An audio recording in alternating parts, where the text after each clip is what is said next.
হযরত আবু হুরায়রা রাদিয়াল্লাহু তাআলা আনহুর বরাতে একটি হাদিস বর্ণনা আছে। তিনি মহানবী সাল্লাল্লাহু আলাইহি সাল্লামের কাছে এই ঘটনাটি শুনেছেন। একদিন এক লোক এক মরুপ্রান্তরে সফর করছিলেন। এমন সময় হঠাৎ মেঘ থেকে তিনি একটি আওয়াজ শুনতে পেলেন। কণ্ঠটি বলছে, অমুকের বাগানে পানি দাও।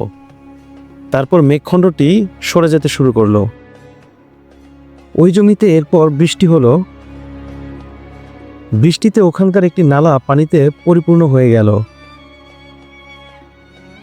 বাগানের মালিক সেদিক দিয়ে যাওয়ার সময় দেখতে পেলেন একজন লোক কোদাল দিয়ে সেই পানি বাগানের নানা দিকে ছড়িয়ে দিচ্ছেন।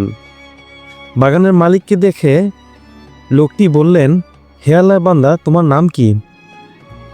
বাগানের মালিক বললেন, তার নাম অমুক। এ নামই লোকটি মেঘখণ্ড থেকে শুনতে পেয়েছিলেন। মালিক তাকে জিজ্ঞাসা করলেন, হে আল্লাহর বান্দা, তুমি আমার নাম জানতে চাইছো কেন? উত্তরে লোকটি বললেন, যে মেঘ থেকে এই পানি ঝরেছে তার মধ্যে থেকে আমি একটি আওয়াজ শুনতে পেয়েছি।